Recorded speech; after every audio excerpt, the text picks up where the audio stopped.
Bully. Jujur, ini salah satu kata yang bikin saya sebagai orang tua langsung kepikiran. Hari ini banyak banget anak yang ke sekolah harusnya happy dan feel safe, tapi malah pulang bawa rasa takut. Takut diketawain, takut direkam, takut dijadiin bahan konten. Komisi Perlindungan Anak Indonesia mencatat, sepanjang 2025, ada 25 anak di Indonesia mengakhiri hidupnya. Sebagian besar diduga karena perundungan, termasuk yang terjadi di lingkungan sekolah. 25 anak yang harusnya lagi sibuk mikirin PR, UTS, masa depan, malah selesai, dalam tanda kutip, karena tidak kuat menanggung rasa sakit yang tidak terlihat dari luar. Belum lagi kasus pengeboman di salah satu SMA di Jakarta yang pelakunya diduga korban bullying dari sekolahnya sendiri. Ledakannya melukai puluhan orang. Ini artinya korban bully yang tidak tertangani bisa meledak dan menyakiti orang banyak. Bully itu seperti lingkaran setan di sekitar kita, bukan cuma di kalangan anak-anak, tapi juga di orang dewasa. Di sekolah, di kantor, di keluarga, bahkan di kolom komentar media sosial. Saya rasa kita tidak bisa lagi cuek dan bilang, namanya juga bercanda. Atau dulu juga gue dibully, kuat-kuat aja tuh. Karena faktanya tidak semua anak kuat-kuat saja. Jadi di episode Dead Talk kali ini, saya mengajak teman-teman semua untuk lebih memahami tentang bullying. Kita akan bahas gimana sih cara ngenalin tanda-tanda anak kita sedang dibully, apa dampaknya ke psikologis, akademik, dan pergaulan mereka. Dan yang gak kalah penting, bagaimana kita sebagai orang tua, khususnya ayah, bisa hadir agar anak memiliki tempat paling aman buat pulang. Teman ngobrol saya kali ini adalah Ustadz Ajo Bendri dan juga ada Ayah Rizky Tajudin, pendiri Lingkar Ayah Indonesia.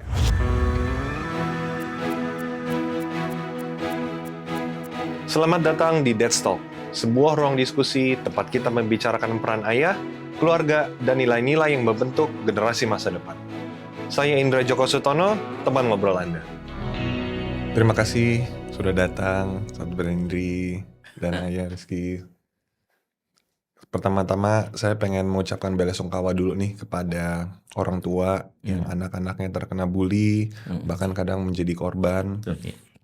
Semoga anak-anaknya bisa cepat sembuh secara mental dan orang tuanya juga bisa balik secara mental untuk mengasuh anaknya kembali supaya menjadi anak berani lagi. Amin. Nah, saya pengen tahu sebenarnya tuh apa sih bullying tuh apa sih sebenarnya? Ya. Kalau bully sederhananya itu kalau kita di stand up comedy ya, kayak roasting lah ya, cuma nggak ikhlas gitu. Dan biasanya dilakukan ada niat untuk menyakiti baik secara fisik maupun psikologis. Jadi bisa dengan kata-kata, dengan perbuatan, kemudian kalau sekarang yang marak itu dengan media sosial dan sebagainya. Tapi niatnya memang pengen menyakiti secara psikologis maupun fisik. Gitu. Tapi sekarang kan kayak kita ngelihat bully itu bukan cuma ada di dunia nyata aja, kadang-kadang masuk ke dunia maya juga kan. Iya, Kadang-kadang betul. anak-anak sekarang kayak merasa dibulinya tuh kayak dikasih komen jelek, diledekin di sosial media. Iya, cyberbullying itu memang salah satu sekarang media yang lebih dipakai untuk mengungkapkan sisi-sisi ya jahiliyah generasi hari ini ya. Karena kan masalah bullying ini memang masalah yang justru itulah Nabi diturunkan.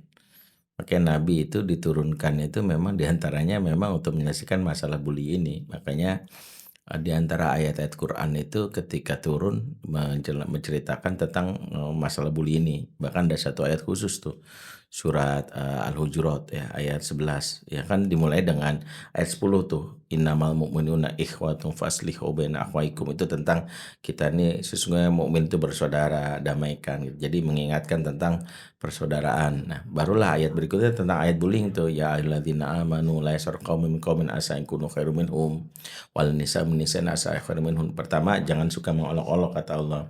Wala talmizu anfusakum, jangan kalian suka mencela ya. Mencela itu udah masuk kepada mengata-katai. Kalau mengolok-olok itu mungkin ledekan, dari bercanda ya. Tapi bercanda ini menuju pada kata-kata yang menyakiti, ujung-ujungnya wala talmizu anfusakum wala tanabazu bil alqab. Jangan kamu memberikan julukan, body shaming. Ya, itu kategori yang di dalam Quran itu sudah diingatkan, dan memang ayat ini memberitahu betapa bullying yang sering dilakukan manusia yang nggak disadari itu menyakiti itu bullying verbal. Makanya urusan verbal ini dalam Islam tuh sampai ada ayat-ayat khusus dan sampai ada hadis khusus karena banyak manusia masuk neraka gara-gara itu gitu. Dan itulah dahsyatnya kalau ya kita nggak menyelesaikan masa bullying ini, memang banyak sekali terjadi ya permusuhan, konflik, bahkan luka dendam yang sampai ke bawah sampai dewasa kan gitu ya. Jadi sebenarnya definisi bullying itu apakah sampai sampai menzolimi orang itu, sampai kayak misalnya kayak ada orang melakukan kriminal gitu, apakah itu termasuk bully atau bully itu cuma di batas tertentu aja? Ya, kalau dari sisi syariat bully itu entah mungkin apa istilahnya, tapi setahu literatur yang saya baca itu dasarnya penghinaan. Dasarnya bully itu menghinakan, merendahkan orang, membuat orang tersakiti. Nah, kalau sudah sampai ya kayak yang disebut sampai menzolimi, itu mungkin bukan lagi bullying tapi udah termasuk kriminal ya. Makanya itulah kenapa sekarang itu kalau tadi misalnya Pak Rizky menyinggung gitu ya, saya justru termasuk yang sekarang menyoroti ya. Stand up comedian sering berlindung di balik kata roasting untuk misalnya menjadikan itu sebagai tayangan. Tapi saya melihat bahwa itu menjadi salah satu trigger atau menjadi sebuah inspirasi. Bagaimana inspirasi itu membuat ya kalau misalnya orang misalnya dibully dengan kata-kata rendahkan, ya gua ngerosting doang kali, masa lu gitu. Tanpa sadar itu ada sebuah legitimasi atau label yang dianggap positif. Dan itu saya bilang mengapa dalam Islam itu ada koridor khusus untuk berbahas masalah bullying itu yang nggak boleh kita lewati karena itu berkaitan dengan cara Islam menjaga apa yang disebut maqasid syariah itu sebagai hifzun nas. Hifzun nas itu menjaga jiwa termasuk supaya nggak mengalami kondisi mental yang terpuruk seperti itu. Oke, tapi kalau di sekolah kan kayak tadi kita ngobrol katanya udah banyak banget kasus bullying ya. Betul. Kenapa di sekolah-sekolah itu walaupun udah banyak banget kasus bullying, tapi respon dari sekolah atau respon dari orang tuanya itu suka terlambat ya. Kadang sampai anak itu bener-bener sampai down atau Sampai depresi down banget baru ada action. Saya ngelihat ada beberapa hal ya kenapa sekolah seperti itu. Pertama, masalah mental itu bukan menjadi prioritas di sekolah. Jadi sekolah yang jadi prioritas akademis lagi akademis lagi akademis. Itu yang pertama. Yang kedua, saya dapat dari seorang pegiat sekolah juga di Jatinangor yang mengatakan gini, sekarang ini di sekolah-sekolah itu lembaga pendidikan itu institusi melebihi dari manusia. Jadi kalau Ustadz Bentri tadi bilang maqasid syariah itu kan yang dilindungi sama agama itu kan manusia ya. Tapi ini enggak, yang di atas itu institusinya. Nah sehingga ada bully nih. Waduh kalau kita selesaikan ada masalah nggak nama baik sekolah nih. Nah akhirnya itu terhambat tuh. Yang dipikirin nama baik sekolah. Jadi kalau kita kayak gini nanti nama baik sekolah gimana? Kalau ini gimana? Kalau ini gimana? Padahal yang harus diselesaikan ya anaknya dulu. Masalah nama baik sekolah itu urusan belakangan gitu. Saya pernah ditanya seorang alumni Mesir ya Al-Azhar yang tanya, kamu kok seberani itu? Dia bilang ya masalah bully apa gitu ya. Saya bilang ya itu kan bukan urusan kita ya, masalah nama baik itu urusan belakangan gitu. Nah kalau kita mengedepankan itu akhirnya mindset sekolah itu bukan menyelesaikan bullyingnya, tapi bagaimana aman buat nama baik sekolah. Nah ini yang bahaya, itu yang terjadi di sekolah. Itu yang kedua ya. Yang ketiga adalah memang secara umum sekolah-sekolah itu tidak dibekali, banyak sekolah-sekolah itu tidak membekali guru-gurunya terkait isu-isu mental health ini. Jadi itu yang ketiga. Yang kemudian yang tadi Ustadz Bentri bilang terakhir, yaitu biasa. Itu doang sih. Baper. Ya baper loh. Ya buat saya misalkan kalau kami misalkan ya, saya Ustadz Bentri kemarin misalkan rapat dengan Ayah Irwan, itu kan kayak orang lihat kok kayak bully nih. Awal pertama saya ikut rapat dengan mereka, saya merasa insecure awalnya gitu. Tapi kan oh ini bercanda, saya paham nggak ini dan sebagainya. Tapi ada orang-orang tertentu yang menganggap itu serius dan itu akan cerita di luar. Wah gue dijelek-jelekin Ustadz Bentri ini lah macam. Padahal itu menjadi hal yang biasa. Nah jadi buat anak-anak tertentu itu biasa, buat anak tertentu itu luar biasa sampai kemudian pada tahap dia merasa terpuruk banget gitu. Nah itu nah sayangnya sekolah-sekolah tidak membekali guru-guru untuk itu. Jadi mitigasi itu nggak ada. Bahkan dari pengalaman saya sekolah zaman dulu ya, Iya, mungkin udah 20 tahun lalu, cuma yang saya rasakan bahkan ada beberapa sekolah tuh malah seperti memfasilitasi dengan adanya bullying gitu loh. Kayak ini memang culture sekolah Oh kita. betul, Dan betul. itu yang ngebuat anak-anak itu juga jadi sekolah memang ini culture sekolahnya. Saya masuk, saya dibully, wajar. Iya, iya. Dan pas saya nanti jadi kakak kelas, saya akan ngebully gitu loh. Emang ini peraturannya, dan itu juga menurut saya nggak sehat banget gitu. Iya. Dan itu justru pengalaman Mas Indra justru kan akhirnya bisa berhenti kan di sekolah itu kan. Nah ini penting nih, mungkin Mas Indra sendiri untuk bisa mentreatment, untuk bisa menstop sebuah bullying itu gimana tuh Mas Indra? Itu mungkin perlu tahu juga tuh, kita dapat cerita dari Mas Indra tuh. Oh Mas itu pernah jadi korban Oh ya? pernah jadi korban bullying nih juga. kan. Nah, makanya saya juga bilang, wah ini bullying itu harus kita dengar juga dari sisi korban yang berhasil menstop kan gitu ya. Kalau kita mungkin praktisi hanya memandang treatmentnya gini-gini. Nah ini pelaku, bukan pelaku, korban. Korban. Karena menurut saya yang susah itu menjadi korban bully itu adalah dimana bukan kita aja yang dibully, tapi teman-teman kita juga ikutan kena bully. Jadi istilahnya kayak kalau misalnya kita stand up nih, teman-teman gue juga bakal kenanya mungkin lebih parah gitu. Kena roastingnya lebih parah. Iya, jadi kayak udah jadi kayak collective punishment. Jadi kayak satu anak itu mungkin mau stand up, mungkin terjadi sama semua anak-anak. Satu anak ini mau stand up, tapi dia gagal stand up karena kalau gue stand up nih teman-teman gue malah makin parah nih kenanya nih. Betul. Oh, oke. Jadi- Saya boleh potong dikit ya. Jadi saya kebayang ini kan, maksudnya ada anak yang dominan kemudian membuli, kemudian kalau apa namanya, kamu nggak ngikut, maka yang lain dimusuhi gitu biasanya. Lebih ke ini sih Pak. Jadi misalnya ada senior ngebully junior. Nah junior ini sebenarnya udah pengen stand up nih. Tapi karena collective punishment dari misalnya dari yang kelas 3 ke kelas 1. Nah kalau misalnya yang kelas 1 ngelawan kelas 3, kelas 3-nya semuanya akhirnya ngejahilin kelas 1 gitu loh. Iya. Jadi kayak kita gimana caranya mau stand up kalau misalnya teman-temannya juga akhirnya kan kita kan juga menjaga Oke. teman-teman lain kita Tapi itu akhirnya kan. kan bisa akhirnya berhenti itu gimana tuh? Kita nggak usah sebut nama sekolahnya lah. Tapi intinya bisa akhirnya budaya itu hilang pelan-pelan ya, artinya terkikis tuh gimana tuh? Memang pertamanya pasti ada perlawanan ke senior, perlawanan ke action bullying kita. Tapi yang lebih konkretnya adalah kita satu angkatan itu agree buat kalau misalnya walaupun nanti kita terbully, di saat kita sudah menjadi senior kita nggak boleh ngebully. Oke, itu salah satu Iya, jadi komitmennya ya. pemutus. Jadi kayak ya kita harus ada salah satu generasi yang memutuskan itu gitu loh. Walaupun kita menjadi korban, tapi jangan kita menjadi pelaku. Itu yang paling penting menurut saya buat menjadi pemutus satu Generasi ya. chain bullying Iya, gitu betul. loh.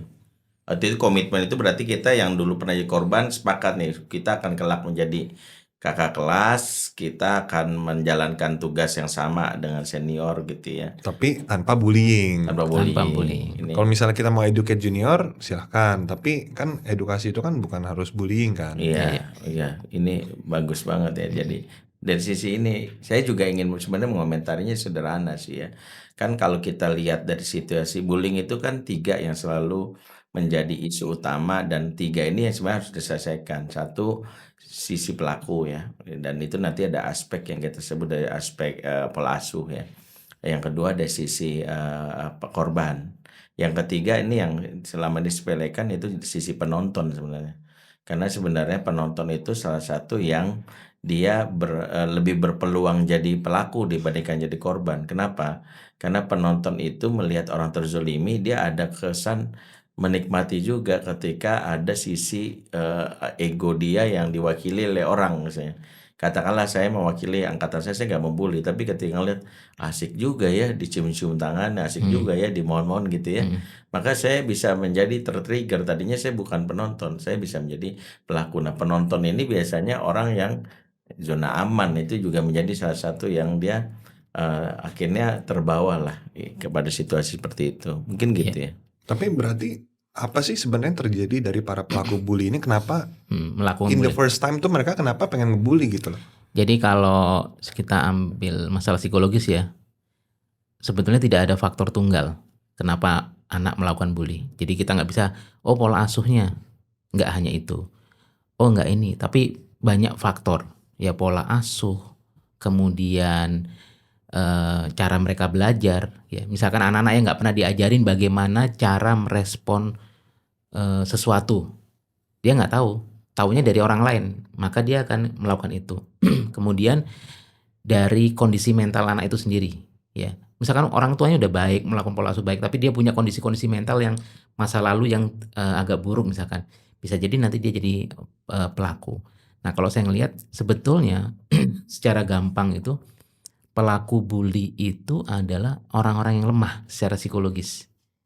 Nah, karena dia lemah, maka dia nyari apa namanya? Menunjukkan bahwa saya kuat. Seperti tadi kita ngobrol ya, yang di Palangkaraya itu anjing gitu ya. Anjing itu kan menggonggong saat kalau kita lewat. Bukan dia karena bangga dirinya anjing, tapi dia insecure. Dia harus menggonggong dulu sebelum digonggongin orang lain gitu. Dan bahkan yang gonggong paling keras biasanya anjing makin Anjing kecil kecil. ya. Kalau anjing paling gede kan cuma gitu, kita udah mundur. Nah, dari pelaku. Nah, saya masih ingat tuh dari guru kami ya, Bu Eri Sukresno gitu ya, almarhum. Ketika saya ngelola sekolah di Aceh gitu.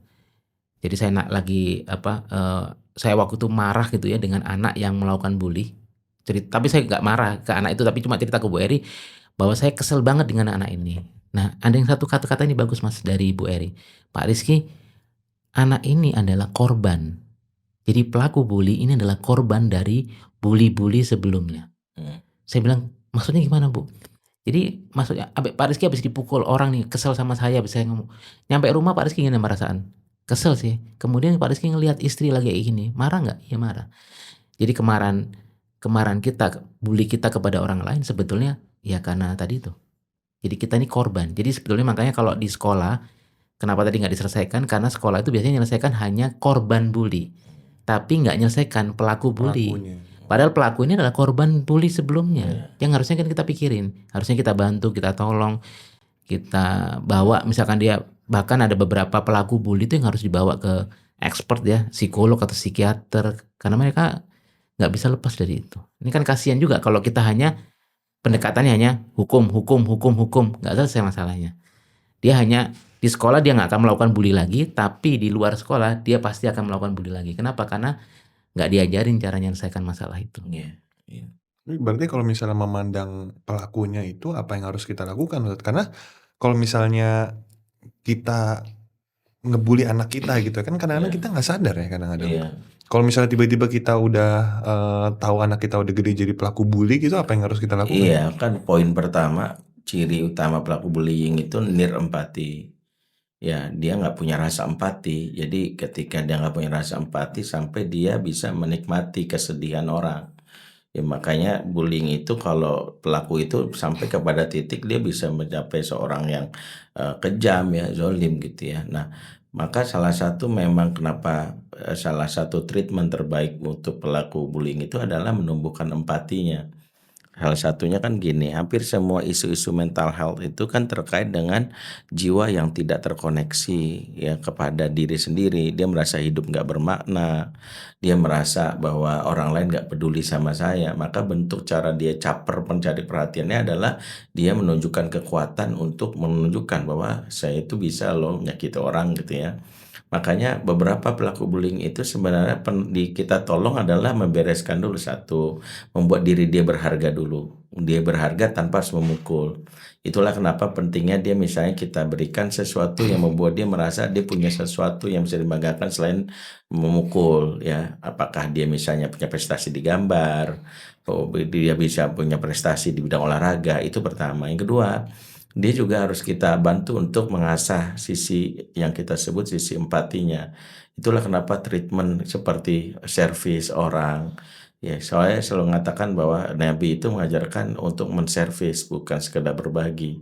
Servis itu kan mengasah jiwa ya. Jiwa itu untuk membuat kita menjadi peka rasa kepada orang. Nah, itulah mengapa ketika seseorang itu dia punya jiwa empati, maka diantaranya setidaknya dia tahu bahwa ketika dia menyakiti orang, dia akan membuat orang lain tersakiti dan dia tahu memahami kesedihan itu. Maka dia akan menghentikan itu. Nah, tapi dia bisa menghentikan itu apa? Ketika dia merasa dirinya sudah bermakna menjadi orang yang bisa memiliki peran dalam kehidupan. Nah, paling ketiga adalah bereskan dulu tentang pelaku bullying ini juga punya trauma-trauma yang mungkin di masa kecilnya yang tidak terselesaikan. Makanya kalau kita lihat beberapa orang yang misalnya membuli, itu kalau kita lihat dia sendiri akan beberapa cerita tadi trauma tentang dulu pernah dibully, dia tidak berdamai dengan apa yang alami masa lalunya, trauma dulu juga pernah ditinggalkan, ya mungkin kasari oleh orang tua, itu juga yang harus kita bereskan. Itu juga kenapa pentingnya kita untuk membuat dia menemukan esensi kehidupan dia menjadi lebih bermakna seperti itu. Kalau untuk servis tadi boleh dijelasin lebih lanjut nggak? Kayak servisnya itu dalam sebatas apa? Ya kan kalau kita lihat Nabi itu sebenarnya mengajarkan servis itu kan terkait dengan ketika ada seorang lelaki mengadukan tentang hatinya yang keras ya. Ya, yasku ila Rasulullah qaswata qalbahu. Lelaki ini mengadukan ke Rasulullah tentang hati yang keras. Di antara penjelasan para ulama, hati yang keras itu cirinya adalah dia nggak bisa menangis. Dia bukan dia nggak bisa merasa lah. Menangis itu salah satu bagian ya. Air mata itu kan salah satu bagian dari bagaimana dia bisa merasa gitu. Nah, ketika dia tidak bisa nangis, tidak bisa merasa itu, maka Nabi mengajarkan hal yang sangat fundamental. Ketika Nabi katakan resolusinya sederhana, kata Nabi, "Imisahu ra'sal yatim wa at'imul miskin." Beri makan usap kepala anak yatim dan beri makan orang miskin. Sebagian para ulama ketika menerjemahkan hadis ini itu menunjukkan bahwa Nabi melatih diri seseorang itu untuk terlibat langsung, engage di dalam sebuah proses bagaimana membantu orang lain. Berbagi bagus, tapi berbagi dengan misalnya tadi Mas Indra melihat tetangga ada yang mengalami musibah kayak hari ini di Sumatera, ngirimin sesuatu ke sana dengan dana itu bagus, menolong orang dan sangat membantu orang lain, tapi terlibat langsung membawa bantuan ke sana, turun ke lapangan, melihat korban, itu mengasah betul. Nah, itu yang sebenarnya bagi sebagian pelaku bullying, treatment untuk menghentikannya bukan masukin barak militer, digebukin, ya kan gitu ya. Akhirnya malah dia menciptakan ya lingkaran setannya nggak terputus kan seperti itu. Termuter lagi ya. Berarti kalau dampak jangka pendek dan jangka panjang si korban-korban ini menurut Pak Rizky gimana? Macam-macam sih Mas. Jadi tergantung kekuatan jiwa dia gitu. Jadi kalau kita ngomong ada istilahnya itu di kesehatan itu kan resiliensi ya. Resiliensi kemampuan dia untuk melenting. Misalkan kenapa Mas Indra dan teman-teman tadi mampu melakukan perlawanan. Pertanyaan saya, di kasus yang sama anak-anak yang lain bisa nggak melakukan perlawanan? Belum tentu nggak bisa ya. Buktinya baru di angkatan Mas Indra kan yang melakukan perlawanan. Di angkatan di bawahnya kan nggak. Nah, itu namanya ada daya lenting. Nah, daya lenting itu dipengaruhi banyak hal, salah satu pola asuh di usia 0-2 tahun. Keterlibatan ibu yang cukup dan sebagainya, ayah yang terlibat baik di usia 0-5 tahun, macam-macam.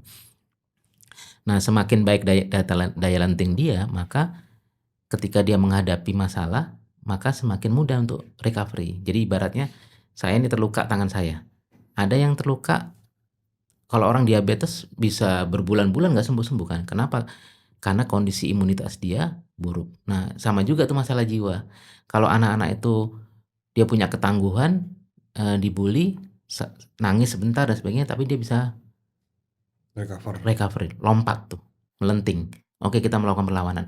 Tapi ada anak-anak yang tidak mampu melakukan perlawanan. Bahkan bisa jadi buat banyak orang itu kayaknya nggak dibully deh. Tapi buat dia aku dibully, terasa banget dan sebagainya. Ada yang kayak gitu. Saya ambil contoh ya, anak saya misalkan yang nomor 4 itu Gaza. Ketika dia pernah ditanya sama istri saya, kamu pernah nggak dibully? Pernah. Diapain? Karena dia kulitnya eksotis. Dia dibilang hirang. Hirang itu bahasa Banjar, hitam. Terus kamu balas nggak? Nggak lah bun. Kenapa kamu nggak balas? Ngapain balas bun? Habis-habisin energi. Gitu. Yang ngeledekin aku juga anak bocil-bocil kelas 1, kelas 2. Terus apa lagi? Inyak hirang juga. Dia juga hitam, sama-sama hitam, ngapain ngata-ngatain. Nah, kenapa dia bisa kayak gitu? Karena tadi kalau kita tanya, kamu marah nggak waktu dikatain hirang? Marah lah. Gitu. Jadi dia mengakui dia marah, dia kesel, tapi dia nggak balas. Dan dia nggak jatuh tuh mentalnya. Tapi ada anak-anak yang digituin aja, sudah langsung mengurung diri di kamar, nggak mau ketemu, merasa dunia itu hitam semua. Nah, ada anak-anak yang kayak gitu. Bahkan saya pernah dengar itu sampai ada biasa aja mas, dikatain itu biasa aja buat kita ya. Iya. Tapi dia sampai pengen suicide, bunuh diri. Iya, betul. Kenapa ya tadi itu? Tangkinya itu kosong, jadi nggak punya kekuatan, itu masalah. Betul. Nah gitu. Nah itu makanya kenapa kita perlu ngisi tangki anak kita. Nah kalau tadi saya menyambung masalah empati, ada buku bagus tuh ya, Michelle Borba tentang empati. Sudah diterjemahkan di Indonesia. Itu kalau beli 10 ribuan sekarang, karena udah buku lama ya. Warna merah, kecerdasan moral. Jadi ada tiga pembangun moral. Satu fitrah yang sering disampaikan Ustadz. Kemudian yang kedua adalah kontrol diri, kemampuan yang kontrol diri. Satu lagi empati. Di empati ini, 3 hal ini. Nah empati ini salah satu yang rusak adalah ketabuhan mengungkapkan perasaan pada laki-laki. Iya.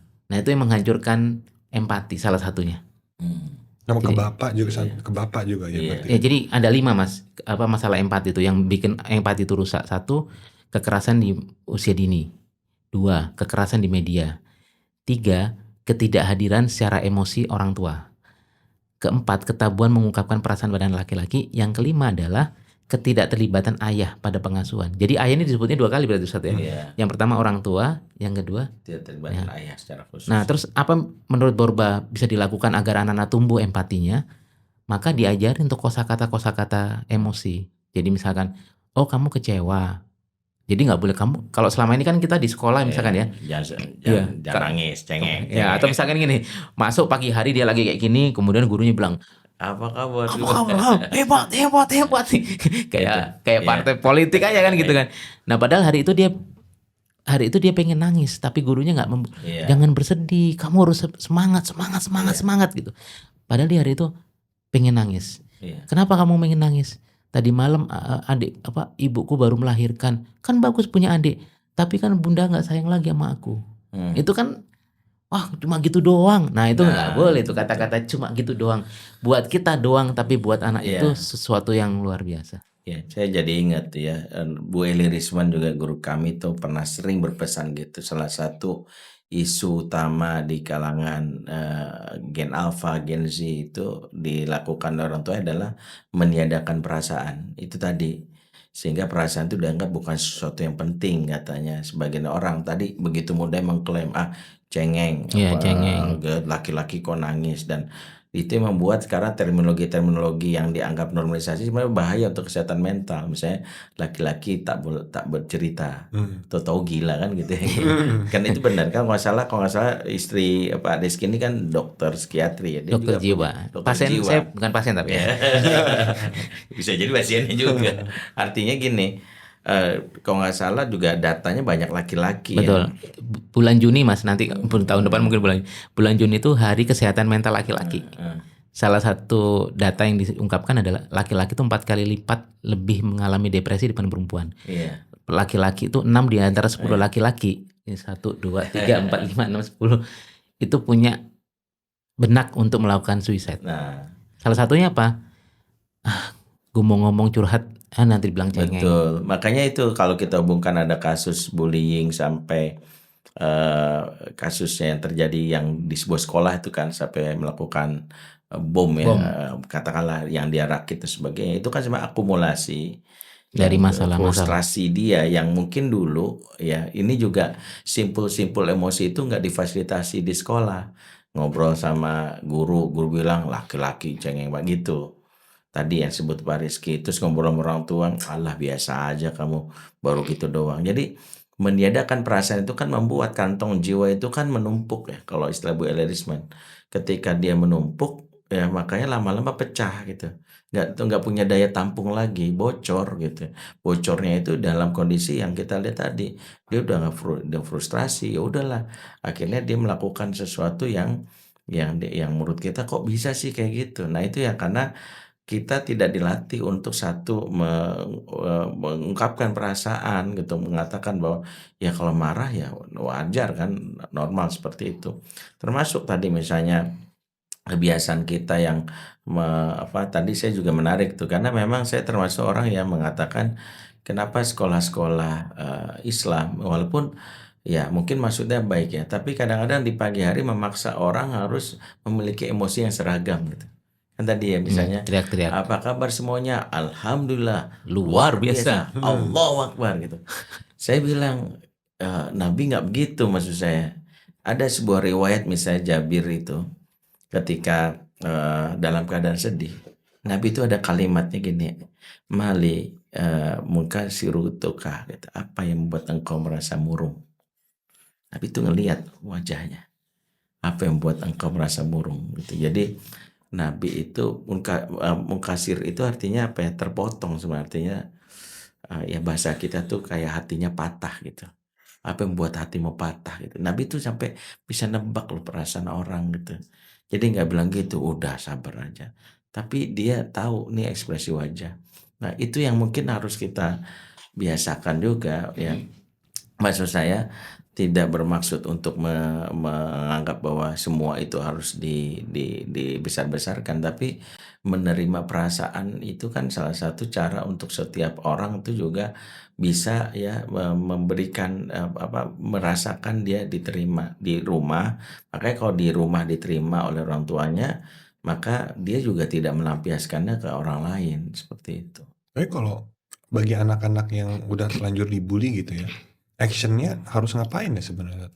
Ya, satu kalau udah terlanjur ya, maka kan kita harus satu, saya membiarkan diri dia untuk mengalirkan apa yang menjadi sumber masalah dia gitu. Tapi Maksud apakah dia harus ngelawan atau poinnya gini, melawan itu kan bagian yang sebenarnya tidak satu-satunya. Ada gini, satu hal yang seringkali menjadi permasalahan adalah kita itu mendirect anak bukan menyelesaikan masalah. Tapi mendirect anak untuk menjadi dirinya itu seolah-olah dia menciptakan kekerasan baru. Misalnya saya ditanya, "Kalau kamu dipukul lawan aja," saya bilang. Sehingga dia tidak tahu bahwa melawan sesuatu yang sejatinya dia pikir pukul balik itu dianggap menyelesaikan bullying. Padahal kan sebenarnya bullying itu bisa diselesaikan tidak harus dengan dipukul. Karena jangan-jangan dia yang tadinya memukul, yang dipukul dia memukul, bisa jadi membuat dia merasa nyaman ketika dulu yang bullying gua ternyata gua berhasil melawan dia. Nah, itu menciptakan pola relasi yang nggak selesai gitu ya. Itulah kenapa saya katakan berikan ruang untuk anak untuk berpikir. Untuk dia bisa menyelesaikan itu tanpa harus didirect pada satu tema sendiri. Misalnya kalau dipukul lo lawan gitu. Tapi kita bisa bilang gini, "Kamu gimana rasanya? Terus apa kamu lakukan? Kalau kamu bertahan apa yang dirasakan? Bahaya nggak buat kamu?" Itu disebut proses thinking skill. Coach-nya ada di situ, kita sebagai coach. Nah, terus apa yang lakukan? Kalau kamu melakukan ini gimana? Kalau kamu lawannya kira-kira musuh kamu gimana? Selesai nggak masalah? Nah, saya pernah misalnya kalau Pak Rizky cerita anaknya, anak saya juga pernah.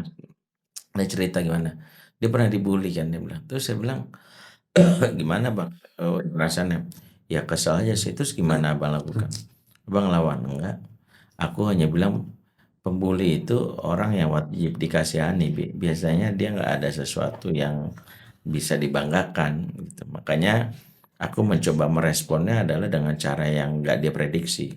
Jadi kalau dibilang, "Dasar lu bla bla bla," gitu. Ya aku mencoba berdamai dan bilang gitu, "Ya lu yang pinter harusnya bimbing gua dong. Lu yang berlebih tinggi nilainya, lu apa, bersyukurlah lu punya." Sampai akhirnya temannya bullying kan, "Ah lu mah nggak asik," gitu. Tapi akhirnya dia senyum aja. Dari situ akhirnya anak saya belajar, harus membuat konsep yang, karena pembuli itu biasanya punya pola gitu. Kalau melakukan ini semakin beringas gitu, tapi ketika, "Lah kayak gini lagi, Nggak asik ya, nggak nggak asik asik juga," ya. dia nggak dia asik. nunggu reaksi juga ya sebenarnya ya? Dia nunggu reaksi, "Yah kok reaksinya begini?" Gitu ya. Tadinya dia pikir reaksinya bakal ngelawan, apa, biasa aja gitu. Jadi itu juga. Yang kedua, anak saya punya teori bahwa pembuli itu bisa menjadi kawan, ya.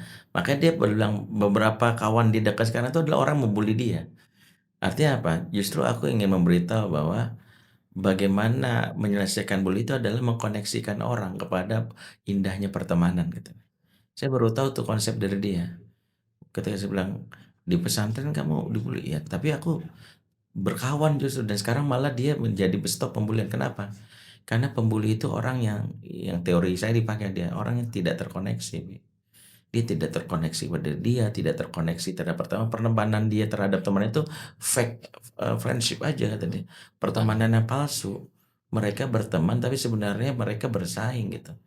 Tapi ketika ada orang berteman secara tulus, mau mendengarkan dia, akhirnya dia ngerasa enak juga ya punya pertemanan kayak gini gitu. Itu saya baru tahu teorinya itu justru di anak saya gitu. Jadi Seperti itu. sebenarnya ini kebutuhan dasar, Mas. Jadi kalau tadi itu kan pembuli itu salah satu yang dibutuhkan adalah attention, perhatian. Jadi kalau kita belajar tentang kebutuhan dasar itu ada salah satu teori namanya self determination theory. Ada 3 kebutuhan dasar. 1 otonomi, 2 competence, merasa dirinya mampu, dan 1 lagi relatedness. Nah, anak-anak yang membuli tadi itu yang seperti Ustadz Bentri tadi ceritakan, dia kehilangan relatedness dengan baik. Jadi caranya gimana? Ya mengganggu supaya apa? Ketika diganggu nih anak Ustadz Bentri, kan dia nunggu respon. Karena buat anak-anak yang tidak punya relasi, itu lebih baik punya relasi meskipun buruk dibandingkan tidak punya relasi sama sekali. Pernah dengar seorang perempuan yang sudah digebukin sama suaminya tapi nggak mau bercerai? Nah, itu salah satunya adalah karena dia merasa kalau aku bercerai, aku nggak punya relasi nih, dan itu menyakitkan buat dia. Mendingan aku punya relasi yang toksik meskipun punya relasi. Nah, anak membuli itu melakukan itu. Nah, kemudian anak yang kalau sudah dibully mau ngapain? Nah, kalau kita bicara pada teori tadi itu otonomi, maka dia harus punya pilihan. Kamu mau melakukan apa? Ini. Dan dia memutuskan, jangan kita memutuskan. Misalkan saya putuskan ya, udah kamu lawan aja. Dilawan, dia ternyata bonyok-bonyok. Besok dia akan bilang, gara-gara Abi nih, saya bonyok-bonyok. Gara-gara ayah nih, aku bonyok-bonyok. Tapi kalau dia memilih, kamu mau ngapain? Aku lawan. Cara ngelawan gimana? Begini. Kalau kamu dibalas balik, gimana? Ya nggak apa-apa, ya udah, biar dulu. Harus ada konsensus ya berarti antara si bapak sama anak Enggak, terkait kalau menyelesaikan bully itu. kalau saya gini kan, kamu mau melakukan apa? 1, 2, 3, 4, 5, dia pilihan, dia punya. Yang memilih adalah dia, bukan kita. Karena sebetulnya gini, manusia itu pada dasarnya itu merdeka. Tidak ada yang menjajah dia, siapapun, kecuali Tuhannya. Bahkan Tuhan pun dilawan sama manusia kan gitu ya. Kalau di Apalagi sini nggak takut, justru di sini paling nggak takut sama Tuhan nih. Oh gitu ya? Kalau di Indonesia. Nah, surveinya kayak gitu loh. Ini lebih ngeri lagi nih. Ini bab berikutnya. Bab berikutnya Bab masalah akidah ini udah. lelaki melawan Tuhan. Jadi saya ngelihat kalau dia dikasih, manusia itu dasarnya otonom, tidak ada yang mengatur dirinya, termasuk orang tuanya. Jadi yang kita lakukan adalah seperti Ustadz Bentri tadi, mengcoaching mereka. Kamu kalau melakukan ini apa resikonya? Kalau ini, tapi yang memutuskan aku milih ini biar dia. Selama itu tidak ada melanggar syariat lah gitu. Aku mau lawan, gebukin. Pakai apa? Pakai pisau. Ini udah melanggar syariat nih. Ini kita cegah nih. Gitu kan. Kayak gitu sih. Tapi berarti apakah punya skill bela diri itu membantu mereka untuk menghindari bully berarti?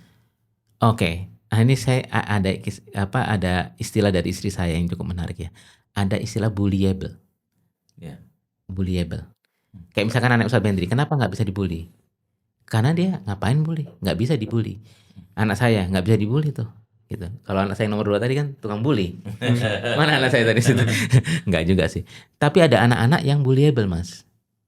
Yang semua orang, itu deh. Kenapa? Biasanya paling lemah. Bukan hanya masalah fisik, tapi masalah psikologis. Ada anak-anak yang ternyata dibekali bela diri, tapi secara psikologisnya dia rapuh. Gitu. Nah, kalau saya ngeliat bela diri itu bukan gini. Jangan ngajarin bela diri hanya untuk ngomongin masalah dia lepas dari bully itu. Bela diri ini kan sebuah kewajiban ya buat apalagi anak laki-laki untuk membela dirinya dan sebagainya gitu. Karena kalau hanya itu ya dia hanya menyelesaikan masalah itu sebetulnya. Jadi anak-anak itu bisa jadi dia punya bela diri, dia punya kekuatan ini, dia punya bodyguard dan sebagainya. Bahkan bisa jadi dia tetap merasa terbully. Meskipun dia punya segalanya. Betul. Masalahnya di mana? Kalau saya ngeliat sih di sini Ustadz ya. Betul. Di masalah jiwa dia yang nggak matang dan sebagainya gitu. Nah, itu yang istilah bullyable. Jadi ada anak yang bullyable, ada anak-anak yang tidak bullyable. Iya. Makanya kalau bullyable itu memang sangat dipengaruhi oleh apa yang dia treatment di rumah ya, apa yang dia alami di rumah. Jadi kalau berapa kali saya melihat korban atau yang disebut bullyable itu, biasanya ada 3 ciri itu yang bisa didetek kalau walaupun saya anggap ini bagian dari saya hanya mendetek rata-rata ya. Satu, biasanya gerakannya minimalis. Ya, biasanya anak-anak yang terbiasa dengan awas jangan, awas gitu. Maka dia terbiasa dalam situasi apapun dia nggak bisa mengekspresikan dia dengan maksimalis gitu ya. Kalau yang lain senam gini, kok dia gini. Gitu, gitu. Bahkan lompat aja nggak bisa. Yang kedua, ekspresinya minimalis. Jadi dia untuk ketawa aja dia nggak bisa gitu. Yang lain kalau yang lucu ketawa hahaha gitu. Nah, yang ketiga biasanya pelaku bullying juga melihat dari tatapan mata. Jadi biasanya bullyable itu eye contact-nya nggak ini. Jadi Nggak kuat ya Ustaz ya. nggak kuat, dia nggak berani eye contact ini. Dia biasanya ngomong, ya nanti gue, nah gitu. Nah ternyata korban atau yang disebut bullyable ini itu dipengaruhi oleh apa yang diterima oleh pola asuh di masa kecilnya.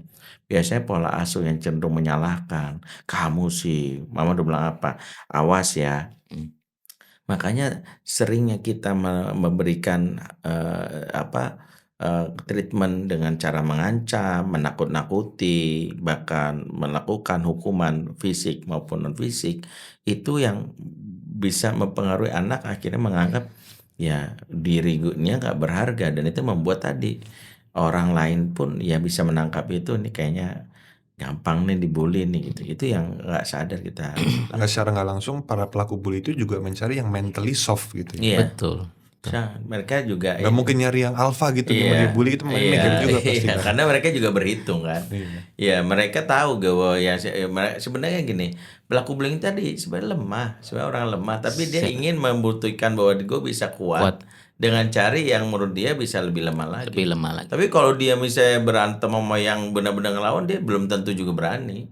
Coba aja tantang satu-satu, biasanya dia Nggak berani kan gitu. Mas Indra juga punya pengalaman gitu kan.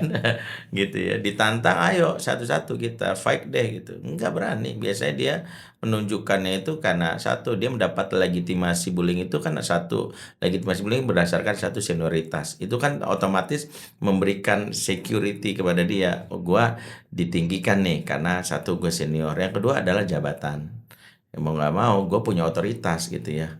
Ada sih sebenarnya kalau di jalanan ketemu ngajak berantem belum tentu berani. Jadi orang itu mendapat ya sebenarnya berlindung di balik simbol-simbol yang dilekatkan kepada dia, yang sebenarnya dia sendiri punya isu kelemahan dan dia jadikan simbolnya itu untuk menyakiti. Tapi begitu simbolnya lepaskan, dia jadi penakut ya.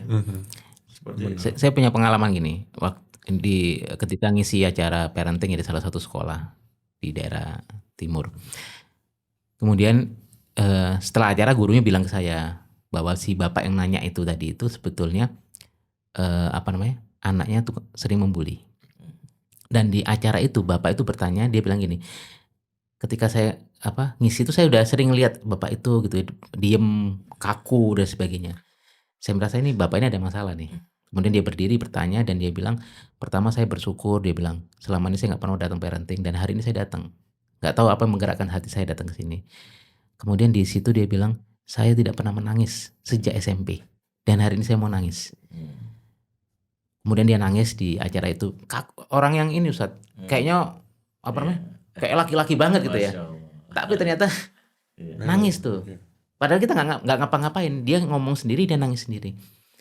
Nah, ternyata si bapak yang kayaknya kuat tadi itu dan sebagainya nggak pernah nangis. Kalau Ustadz Bentri tadi bilang masalah perasaan nggak pernah diomongin oleh bapaknya sejak kecil dan sebagainya, selalu bilang kamu nggak boleh nangis, kamu ini, kamu harus ini dan sebagainya, berpengaruh juga tuh ke anaknya.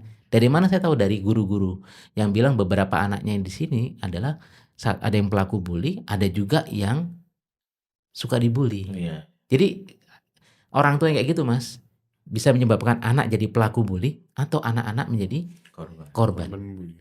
Gitu. Dan rata-rata seperti Ustaz tadi bilang, anak-anak yang ibaratnya pundaknya bongkok ya.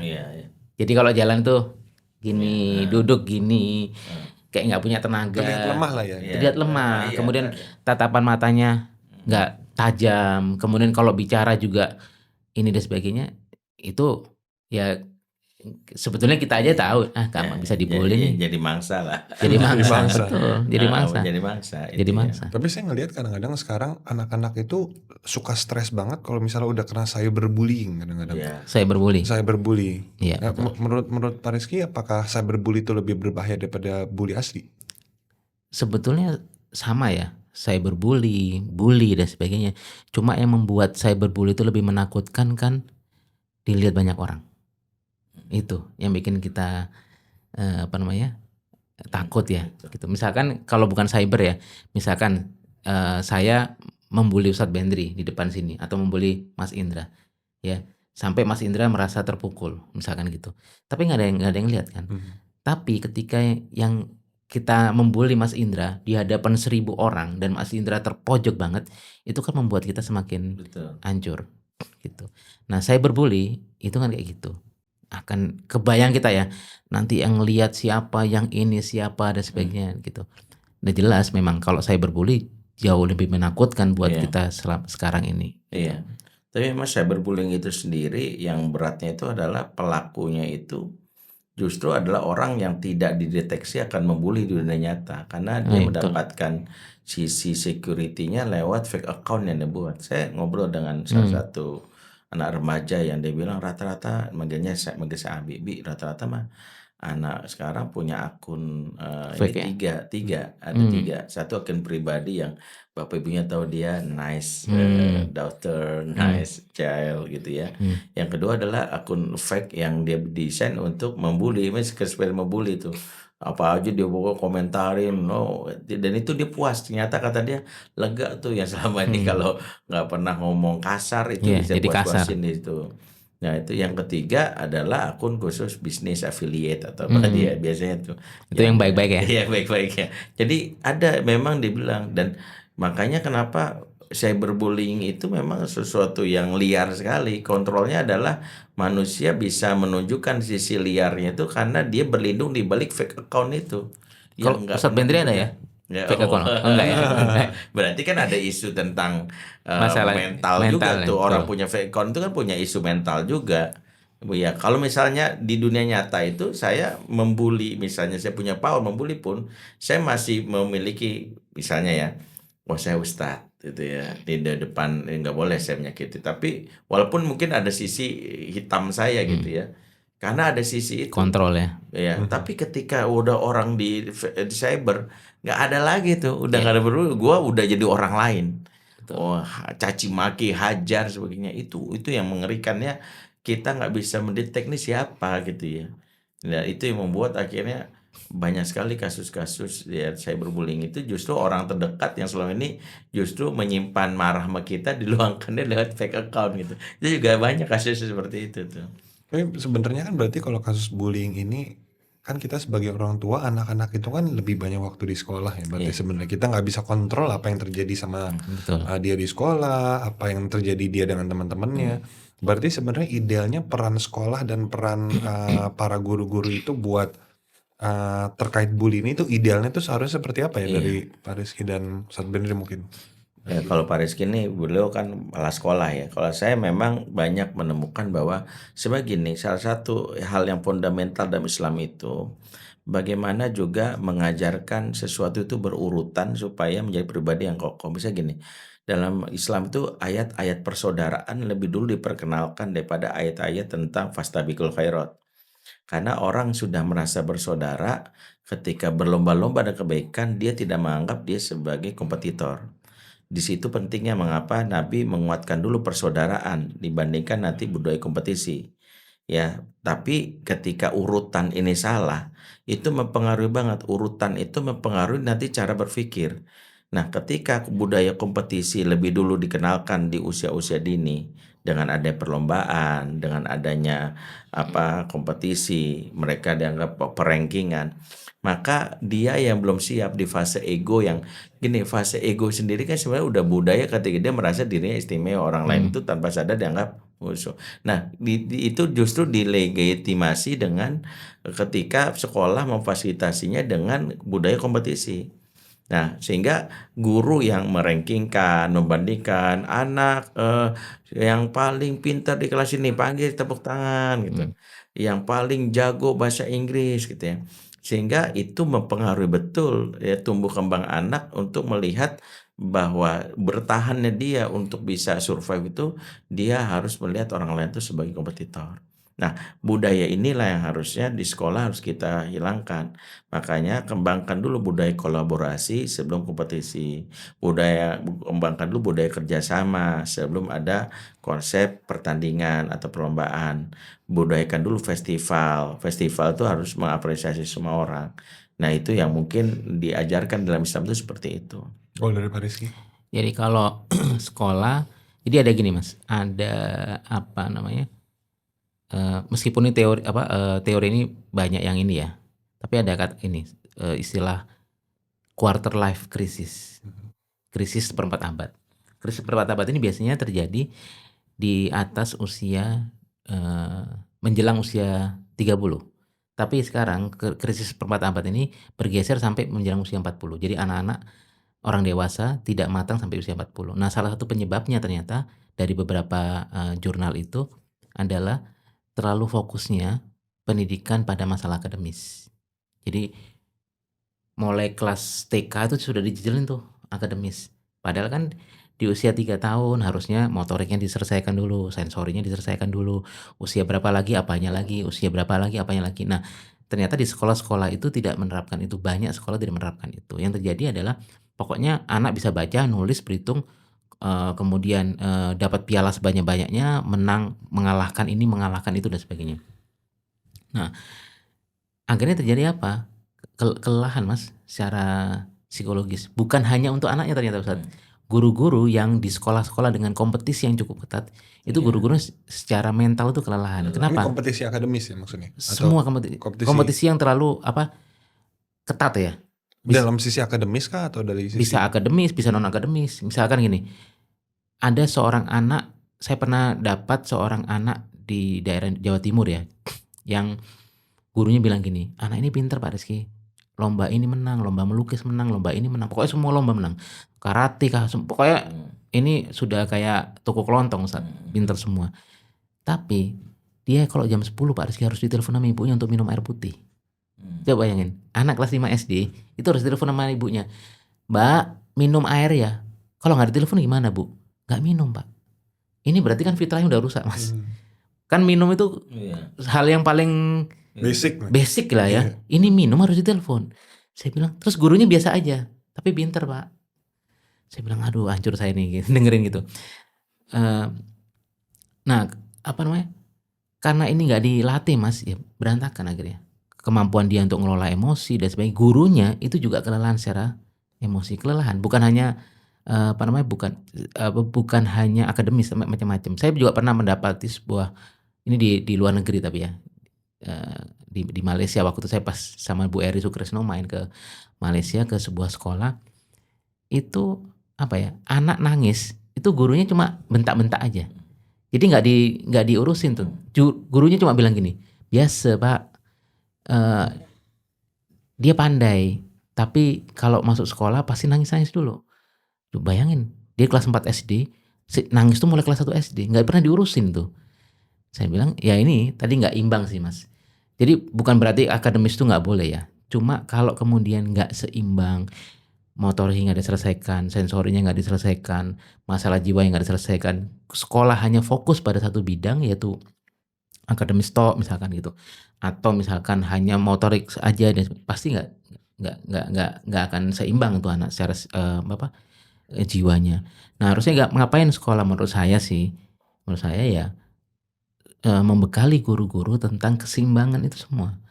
Apa tahapannya, anak usia sekian apa tahapannya dan sebagainya dan seterusnya gitu. Kemudian berikutnya lagi adalah kita juga harus memahami bahwa tidak mungkin dunia tanpa bully. Gitu ya. Kalau sudah nggak ada bully, sudah di surga kita kan. Betul Ustaz ya. Nah, Termasuk di sekolah, kalau bilang nanya, mungkin nggak sekolah tanpa bully? Makanya saya nggak setuju dengan sekolah tanpa bully, Ustadz. Iya. Karena itu sesuatu yang absurd ya, nggak mungkin. Sekolah pasti ada bully. Terus tapi bagaimana sekolah melakukan mitigasi kalau ada bully dan mengurangi bully? Karena anak-anak itu berasal dari orang tua yang berbeda dengan kondisi orang tua yang berbeda. Masuk ke sekolah, ya kita terima apa adanya. Nah, ketika kita punya mapping, kemudian anak-anak. Nah, kemudian ini mapping juga penting ya. Mapping secara psikologis, kondisi anak-anak itu gimana dan sebagainya, itu akan jauh lebih mudah buat guru. Nah, bekal itulah yang kemudian diberikan kepada guru. Berikutnya adalah, kalau ini istilahnya Ayah Irwan, dia bilang gini, harusnya sekolah tidak mengambil hak orang tua. Nah, sekarang ini ada istilah gini, Mas. Kalau Ayah Irwan itu bilang gini, ada dampak negatif dari persekolahan itu apa? Diambil haknya semua, hak orang tua oleh sekolah. Semua diurusin. Iya. Nah, apa yang terjadi? Orang tuanya nggak pinter. Anak nggak bisa baca, komplain ke sekolah. Anak nggak bisa sholat, komplain ke sekolah. Anak nggak bisa ngaji, komplain sekolah. Nah, maka apa yang harus dilakukan sekolah? Sekolah perlu mengembalikan peran-peran keorangtuaan kepada orang Betul. tua. Nah, itu yang penting. Betul. Itulah kenapa sekolah justru harus memfasilitasi bukan hanya anak yang belajar, ortu belajar. Dan itu menurut saya konsep pendidikan yang tepat. Bahwa hakikat pendidikan kan mengembalikan kembali fungsi dari peran orang tua. Karena yang ditanggung jawab di akhirat itu orang tuanya Orang tua. kan. Warajul ra'in fi ahli wa huwa mas'ulun an riyati.